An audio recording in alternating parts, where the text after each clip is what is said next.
Good morning, and welcome to the Haventree Parent Podcast, where we get a chance to talk about something that's important to us and hopefully yourself before the kids wake up. Today, we are going to be talking about the ever exciting world of chores and how some cultures have gotten their children to almost fight over who gets to do what chore. So I sure as heck would love to figure out how to get my kids to do that. But that's what we're going to be talking about today.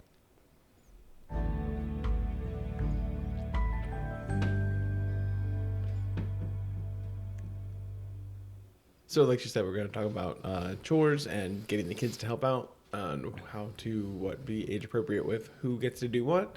But before that, you can see that we've decorated our space, obviously. Yay! And it's looking very nice in here now and not so boring. With all of our treasures, not all of our treasures, because we have a lot spread out around the rest of this floor, but lots of our treasures from traveling. So anytime we go anywhere, we try to find a Hard Rock and go and get a pin. We never eat anything really exciting. Like I always get their like spicy chicken tenders. They're just really good, and you can't get them like that anywhere else. I got like the bourbon barbecue burger. Yeah, like we don't ever. It's not like we get like really exciting food, but it's just sure I got like chicken finger once. it's just like a tradition. And then this blanket next to me, if you're on YouTube, you can see it hanging on the wall. I actually got in Guatemala when I went there as a senior in high school for a missions trip, and it was on my bed in my college dorm when I lived on campus, and it's been with me through a lot. But we have not used it on a bed in quite some time because I don't want it to fall apart. It's, like over a decade old at this point. Yeah. So now it has a new life hanging on the wall looking beautiful. And I am just thrilled. I love the colors of it. And it just makes me happy every time I see it. So I'm glad that it has a home now because it's been folded in a box for probably a year or more. So you may see extra things like going up. I don't know. We'll see. But some of my plants may make an appearance down here at some point. We're actually in the basement of our house, so this space doesn't necessarily get a whole lot of light. So I don't know if any of my plants would be happy down here in this corner, but we'll see. So I'll figure it out. Stay tuned.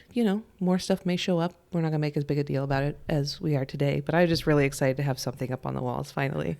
So you have something to look at other than just our faces. Right. I mean, we probably looked like we were in like one of those white boxes, where it was just like super flat. Yeah, plain. Boring, plain, just sterile white box. I always like those white box interviews where it's just like, it's just a person standing there. So no, now it has a little personality. I'm much happier. So now it looks like us. Anyway, so we are talking about chores today, right? Yeah. So the cultures in particular, so the first culture I came across, there's actually two. And we'll do a quick plug and say I actually did a whole series on chores on my blog at the very beginning of the summer. I don't even remember how many posts there are. There was at least 7 or 8 different things. I was going to say I think close to 10. I wrote 1 or 2. So if you want to know more about how we do chores, the specifics of like what we think works well, how to introduce a chore schedule for your kids, definitely go and check that out. The link to our blog is always in our description on our podcast, but so I did do that. So we're not going to talk specifically about like how we introduce chores today. Instead, today's topic is what gave me the idea for this series. Because as I was doing the chore series, I came across this article and this phenomenon, and I was like, we got to talk about this. Like, this is so cool. And then that kind of is what, grew and blossomed into like, what are other parents doing around the world that's smarter than what we do, right? And so that's kind of where this came from. So we'll start with this.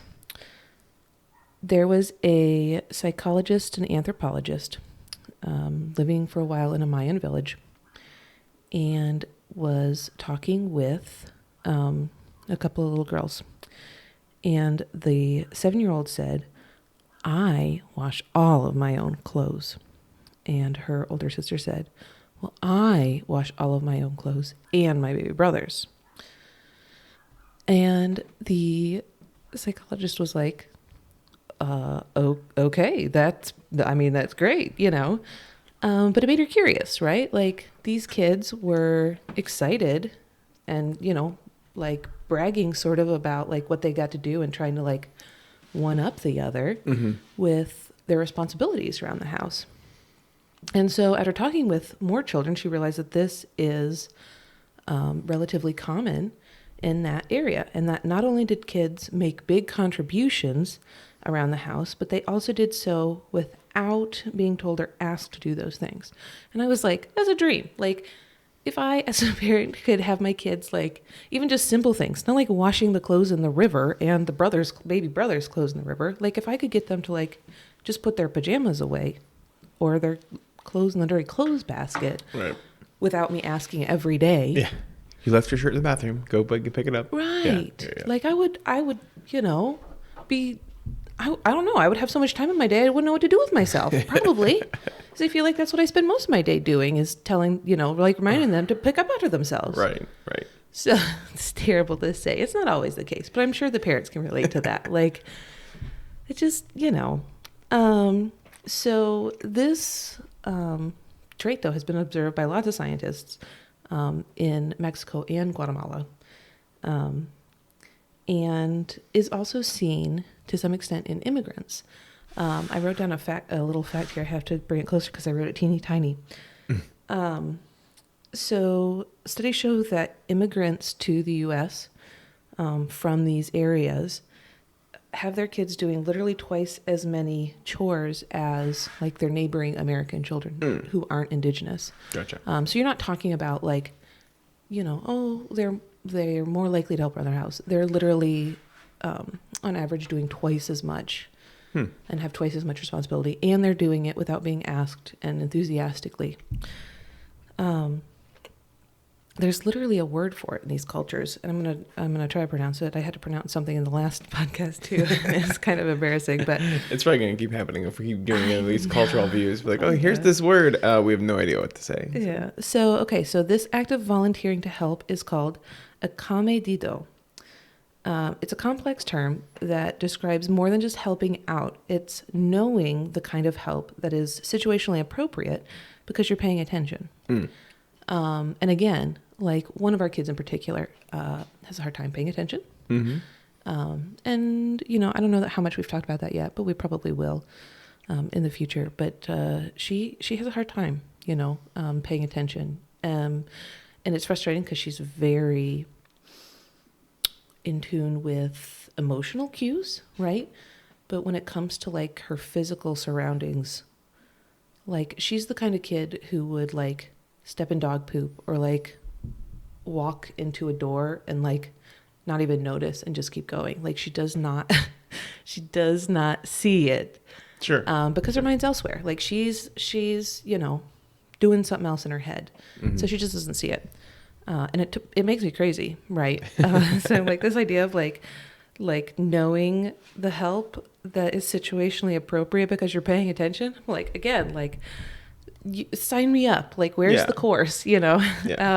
I think Saya has that figured out. Like he's done a few things where like he'll just like he'll be doing something. You'll see like, hey, why are you doing that? And he'll be like, oh, because this needs to be done. And then you realize he is doing the right thing, and you're like, oh, cool, thanks, buddy. And we try to reward that to motivate the others and keep him doing that.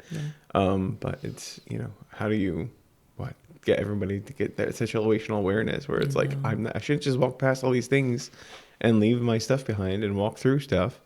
But I mean, I think even I'm guilty of walking through things because I'm in that same mode. I gripe at him because that Josh definitely is another Amazon delivery at the butt crack of dawn.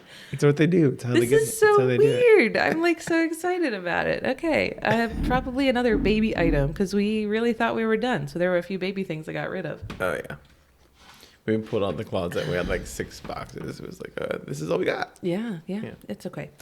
I mean, we have 6 kids now, so we need to have less stuff per child anyway. So it's not a big deal. But like, I didn't have like a place to change diapers And like, I don't know. I don't like changing diapers on the floor because then if they roll away, get poop everywhere. It's a problem. Not that it really happens on a changing table either, but that's always stressed It me. can. Anyway, I okay, mean, so we can go back to chores. Sorry. Sorry. We need to talk about poopy diapers. Okay, so researchers studied this because they were so curious about it, and were so surprised by it, I guess you could say. And the biggest thing that they found that was common in these villages was allowing toddlers aged 1 to 3 to help. Developmentally, toddlers have tantrums, but they also want to help and to shadow. And this is true around the world. So there's lots of developmental phenomenon that we may see in one area of the world that we may not see in another. This is something that is universally true. Toddlers, they are learning that they're separate from mom. They want to be independent. And so they are trying to sort of stretch their wings in that way to learn to be able to be independent. And so we can, sort of nurture this seed of independence and allow it to grow, and also teach them to be responsible. I think the big challenge with that is letting toddlers help makes messes. It makes it take more time to get things done. We're much more likely, I think, especially moms, to say like, no, I'm going to do the dishes. You go play, with your toys. Like, because I just want to get this done and then I can play with you. Mm-hmm. Right. Or like, yeah. So, whereas really that time washing dishes could be spent together. Like if you have a toddler at home, like playing in running water is like the coolest thing, or even a bucket of water. Right. Right. Like that sounds way better than any of the toys in the living room. It just does. If you're a toddler, hello.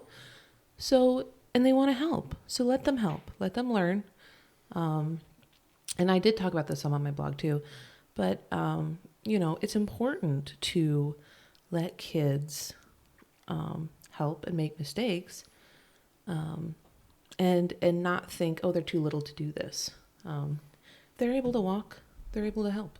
Right. Yeah. You can try to coach them and like, okay, bring that over here or do this, like put pillows on the couch or something. So easy things that are toddler appropriate. Right. So they did another study on this, and they said it looked at toddlers at like 20 months and found them very likely to stop playing to pick up a toy across the room. However, this is the part that I thought was super interesting. If they were given a reward for doing that, for picking something up and putting it away, they were less likely to do it in the future. Less likely. And they can't figure out why that is. That a reward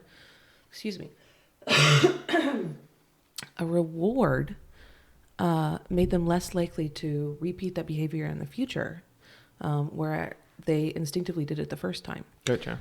So our reward system is bad. I know. Ugh. Well, I think it feels like not true, but I know, right? Like it's hard to I want to be rewarded. Around. Right, same. But I think it is different for like older kids. One of the things that I spent a lot of time looking at was like allowances and whether or not that's appropriate or not, and the pros and cons of that. And there are a lot of pros of using an allowance. I think it really depends on like your household, and I don't think that there's anything wrong with giving praise to kids when they do something. We've talked a lot about that as well. So this obviously can't be like replicated by me. Like we can't just like decide with this new baby we're going to try to like implement what the Mayans do 100% and have like a kid that actually helps compared to the other 5 that sort of do sometimes when they feel like it. Because this one will see what the others are doing, right? Like, right. So it's not, it has to be something that really it's is too late kind for of us. You begin. If you have a new baby, like now's the time to do it. But there are ways to implement some of those things, which we're kind of like, we're getting there. Yeah. So one of the things that they talked about, so they kind of like just looked at this from a lot of different angles. One of the things that they realized is that if you gave kids fake chores, though, like to help, or like if it was like you swept the floor and then you were like, okay, now it's your turn, little Johnny, to sweep the floor. Like they learned really quickly that was like not actually helpful, and that was definitely a deterrent from wanting to help in the future. So in order to Man, so they're too smart. You can't fake them right, out. kids are smarter than we give them credit for. I think we talked about that a couple of times now. Yeah. But so you have to actually give them something to do, whether that's like letting them dry the dishes, or you sweep this side and I'll sweep that side. Excuse me. But you have to give them real work. You can't give them fake work, because they recognize that, and it's disingenuous. And our kids don't appreciate that any more than we do. If you were disingenuous with me, I'd be ticked, right? Like, Right. our kids don't like that either. So University of New Hampshire researchers say early opportunities to collaborate with parents likely set off a developmental trajectory that leads to children voluntarily helping and pitching in at home. And I think really we see this the most with Kenzie, although right now she's going through a phase of like just being defiant about everything. Well, which is, and that's the same thing that, when Saya was 4, he was the same. I Like, know. you ask him to do something and he would be like, no way. Like I said, now he's like, oh, yeah, I picked that up because I had to pick it up. But So. Kenzie, the most of any of our kids, because she spent so much time close proximity, being in a hospital room and things like that. I couldn't send her in another room to play. So, so I kind of came across this with her accidentally, but she was much more likely, even as a little kid, to pick things up, put things away. There was a time where like, it was like shut the doors to the bedrooms because like one of the cats was going in and like scratching up the bed and pooping on the floor behind the door, and like just gross. Like, we don't have that cat anymore, but like, not because we got rid of it. It passed away. So it was like old, I think, and probably acting out because it was geriatric. But so it was like shut the doors, and all that. Like, every time a kid came downstairs, I was like, did you shut the door? Like, go back upstairs and look and see if all the doors are shut. And it was like a constant. And Kenzie, she would just like walk through the hallway and be like, and like shut the doors as she went through, but it was because she spent, she was my shadow, like, for so long that, we sort of had like the hive mind, so to speak. And she just knew, like, this is what mom would do because I've seen it, because I've spent time with her. So this is what we do. Right. Right. And so I kind of came across that accidentally with Ken's. But it definitely is something of value, I think. So then we kind of move on. There's another culture that has kids doing more work than we would see here. And that is, do you want to talk about that a little bit? Sure. So I think that is Japan, because they have a close-knit culture of just family connection, and they the kids. I'm trying to remember the article. You threw it into my lap, and I'm sorry. Okay, so students as young as say. first grade maintain the classrooms. They serve lunch and they clean the bathrooms. So in Japan, it is they really don't have janitors, except for like repairs and things. So it's expected that the students clean up after themselves, and this is done mostly because their culture believes that they will grow up to be more responsible in society, and that they're a member of society and they're a member of whatever the shared space is, in this case the school, and so they're expected to take care of it and to leave it better than you found it. So they basically teach, if you're using a space, it's your duty to ensure that you leave that space clean. Plus, if you know you have to clean frequently, you're more likely not to litter or make a mess in the bathroom or whatever. So young kids dust, mop, clean hallways, stairs, doors, and windows. Bathroom chores are for the older students once they get into like first, second, third grade.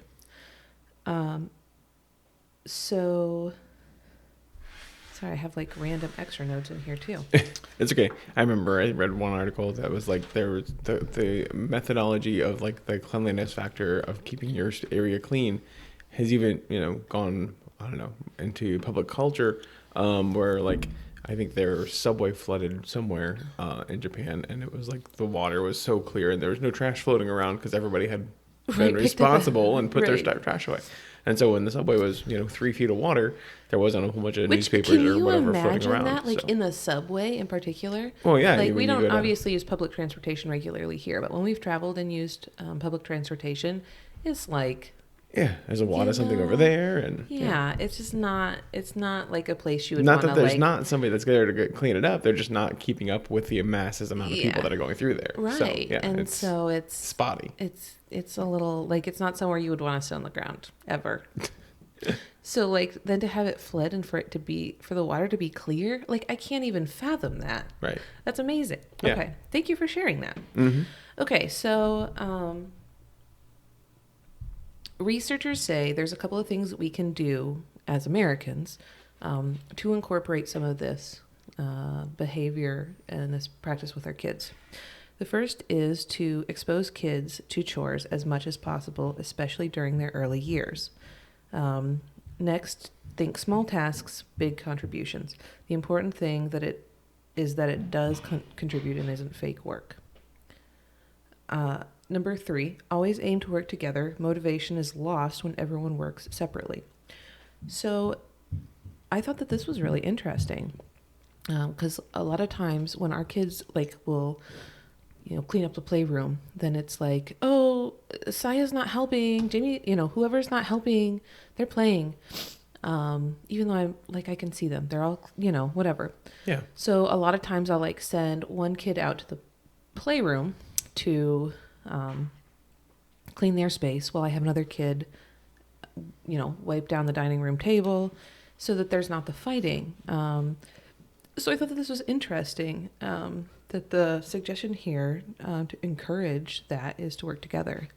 Yeah, and I think we've tried that on occasion, and It really depends. Yeah, it just depends on their day and their mood. They're like, well, you didn't get that thing, so Right. Well, and I think too, like doing chores together as a family is something that we do a lot. Like we are very big on like we work hard together, we play hard together.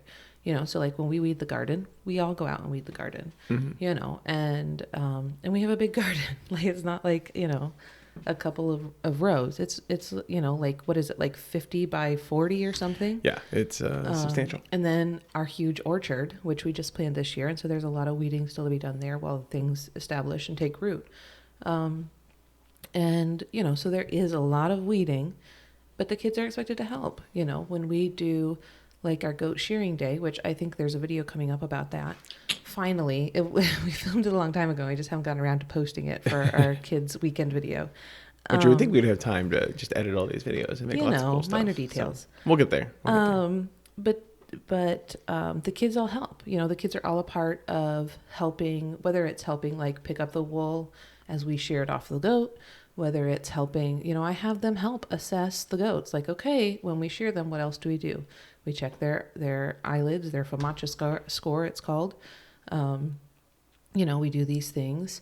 We give them this medicine. Is this medicine a shot or does this go in their mouth?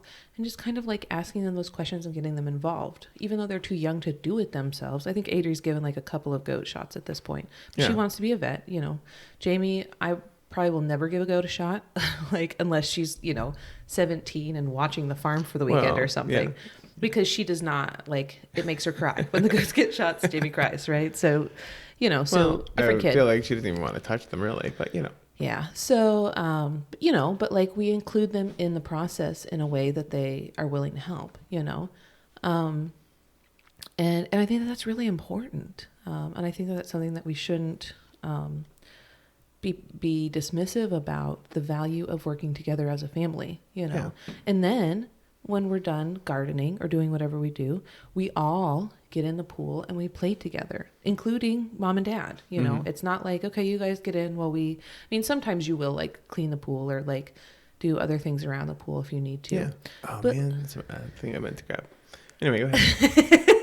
You just realized you needed more shock for the pool. Mm-hmm. So, but it's like, we do, one of the things, and we've probably said it before here, but if there's one thing we want our kids to say when they grow up and they leave our house, we want them to look back and we want them to say, like, man, our family, we worked hard together. Like, mom and dad didn't let us just like mess around. They had high expectations of us, but we also played hard together, and they got on the floor and they wrestled with us and they were silly with us. And that is what we want, Yeah. and it's not about like having a bunch of little servants. It's about all of you live here, you are going to contribute, sort of the idea of the Japanese culture of like, this is your space. You need to have it clean, right? Right. You need to be responsible for it. And there's certainly something to be said for like age appropriate chores. And that is something I have a whole blog post dedicated just to age appropriate chores.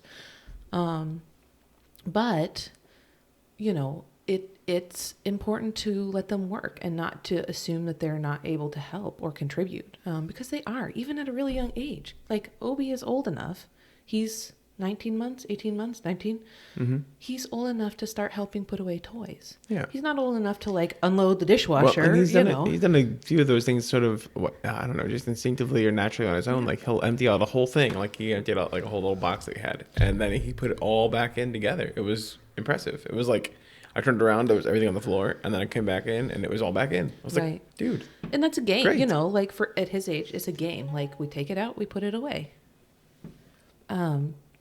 But,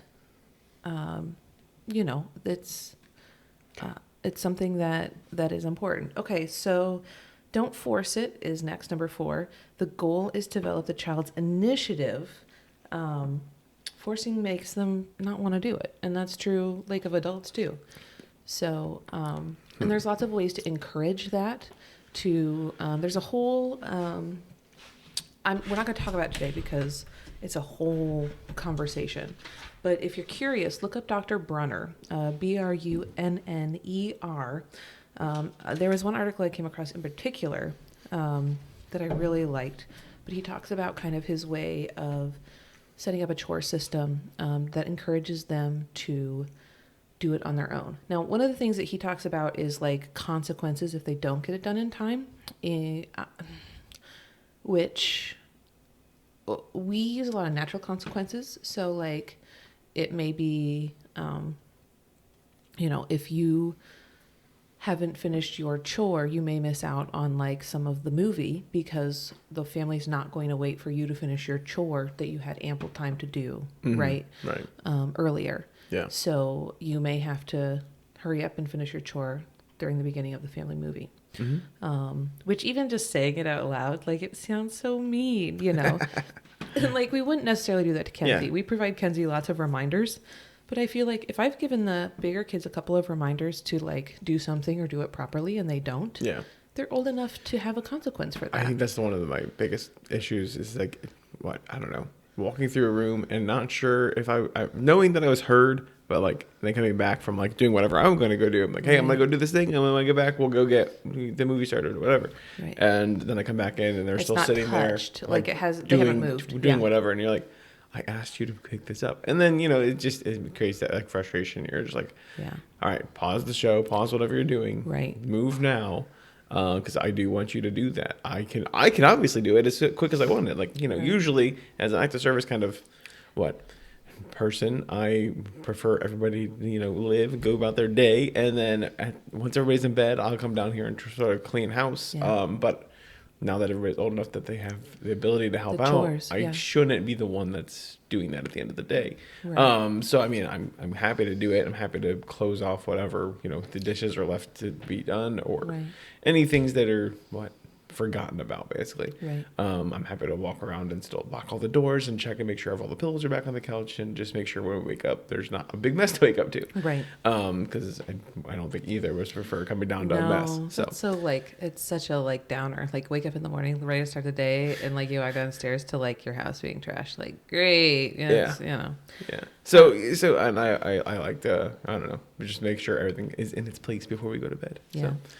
And then the last one, and we've talked about this already, but change your mindset about young children and what they're capable of doing. Our kids are not dumb. I feel like this is probably the third podcast in this series that I've said that. But our kids are not dumb. Yeah. They really aren't. They are smart, and they have natural instincts to do these things. So it doesn't matter, I know that there's people that, like I've seen arguments online before that are like, oh, they make them do so many chores. That's like basically abuse. It's like, no, that's not basically abuse to have them clean up after themselves. Now, if you're like making them do chores all day long, or like it's all work and no play, or like they're doing all the chores around the house. I mean, like obviously we have a lot of kids. And so by percentage, probably more of the chores are done by the kids, of the total chores that need to be done than like in some houses. But that's because we have lots of kids. So like for a family that only has like one big kid and one little kid, mom and dad are going to be responsible for more of the chores, because when you split them up appropriately, there's more left over for the parents to do, So Right. I guess it's like one of the cool benefits of big families like that we hadn't really anticipated. Also means a lot more dishes and a lot more laundry. So, I guess there is a trade-off there. Right. But there are, like, our kids may not do many more chores, but, more of the total is done. So, but they're not dumb. Like, they're able to do these things at a young age. Kenzie puts away like half of her own laundry, we hang up a lot of her clothes, so I still help with hanging up, because otherwise I end up with broken hangers constantly, and I'm really picky about our closets. I think we've talked about it before. So I still help her like hang up her clothes and put that away, but she puts everything in her drawers herself, like period. And they kind of each have their chore that they're responsible for. Saya takes out the garbages in the house, and you take them out to the road, and you will help. Like if you see one, you just take it out too. Yeah. Jay right now has chosen her chore. She helps with the dishes. And so she helps unload the dishwasher. Everybody kind of loads it, or like you or I do it, because otherwise it's still, I don't know. None of our kids have really quite gotten onto the loading the dishwasher appropriately yet. It's challenging. Things are different shapes and sizes, and you want it to hit the water streams just right. Yeah. So, yeah. And Adri loves doing the laundry. I don't know what it is. I think because she feels like that's a huge responsibility, and I trust her to like use the washer and dryer appropriately, and I don't trust any of the other kids to do that. And so for her, there is sort of that special, like, I am allowed to use the washer and dryer, and she is proud of that. She honestly, right now, she probably runs more of our laundry than I do. I still am really involved in the folding and putting away and carrying it up and down the stairs and whatever. But Adri's actually the one like putting it into the washer and taking it out of the washer and putting it into the dryer and taking it out. Like, Adri does the vast majority of that because she recognizes it as a privilege and as a trust. And so I can do it, but you can't. Right. And so that's her big chore, And she has started to, let Kenzie help, because Kenzie sees that and is like, wow, Adri gets to do this. And so Adri started to say, like, if you want to come down with me and help me take stuff out of the washer, you can. Oh, man, there was a day when I came down here because she had knocked over the bottle of cleaner. What do we call it? I can't think of the word. Laundry detergent. That's the word. She had like something happened where like the cap was loose and it was sitting on the edge because it's like right over top of the little fill cap, and so you just push the button and it fills it up. And for whatever reason, I don't know if it was a basket or if it was a longer thing than normal, or somebody had moved it and it fell over and there was just blue goop all over the floor. And she was like, I don't know what to do, Dad. I was like, I got it. Don't worry. I was like, so I just got paper towels and I cleaned it up. Because I mean, that sticky goo is just a mess. So I think I like used one of the towels, soaked up as much as I could, and threw it into the washer with whatever was being washed. I was like, at least it'll get extra clean this time. So great. Hopefully, I don't find paper towels all over my. No. The paper towels did not go in, but I used the paper towels were the final cleanup. Oh. I used a big towel, regular towel, to absorb a lot of the soap. Oh, so. I was gonna say you put paper towels in my washing machine. Sorry. I'm a horrible person for making names for different types of towels. Oh, it's a whole thing. We're not even going to talk about that. And then the other thing that we do tell our kids a lot, other than the work hard, play hard together, and we say it all the time to our kids, and the kids are like, work hard, play hard. But the other thing we've started to say, and this is a relatively new, probably in the last 6 months, we say, see a problem, fix a problem, or ask for help. Don't assume that it's somebody else's problem. See a problem, fix a problem. or ask for help, right? And it doesn't matter what it is, right? And the kids are really good about doing that with some things. Like if there's like a goat in the garden that has escaped somehow, they know like there's a goat in the garden, you know, and they like know that that's a big deal, Oh, right? yeah. It's a family adventure. It's like, Oh, okay, yeah. let's go. Well, yeah, everybody. because then we all have to go out and catch it. That's fun. But, you know, but then if it's like somebody dumped Kool-Aid all over the floor, then they just walk past it, you know. I'm like, hello, see a problem, fix a problem, or ask for help. Like if it's something that you can't manage on your own, like let me know. Don't wait until I come walking into the kitchen and fall in Kool-Aid because our kitchen floor is tile and it's slippery when it's wet. Oh, yeah. You know, Yeah. see it and fix it or ask for help. Don't just leave it. Oh, that's the worst part. It's like they'll run in there to grab something during their like show time. Oh, yeah. And it's like you'll come back up and there's like milk on the counter. You're like, why? Why did we walk away from this? Yeah. So, Yeah. you know, so there is that a lot of times. Or if it's too big for you to handle, like the blue goop, like tell us. ask for help, you know? and then Yeah. we will help you. Yeah. You know? Obviously, it was an accident. It wasn't Right. like your plan was, I'm going to play in blue goop today. Right. So And so, you know, but you're not going to get in trouble for that. Yeah. You're going to be praised for seeing the problem, fixing it. for and me asking- not finding it on my own and being like, who did Yeah. this and didn't tell me? Right. So. And so, you know, so that is something that we're like, thank you. You saw a problem and you asked for help. Yeah. I really appreciate that. I feel you like know? there's something else I did. I'm sure there's plenty of stories if I think about there's it. So. loads, you know, but so that's something that we've been saying a lot that we really, it has seemed to help some. Yeah. But anyway, there's lots more that we could talk about chores. We probably will talk about chores again in the future. If you want to hear more about chores right now, you can always go check out my blog. But I definitely hear kids running about upstairs. So I think it's time to wrap this up. All right, sounds good. Like, subscribe, follow, comment, all those things. And we will see you on the next adventure. Bye.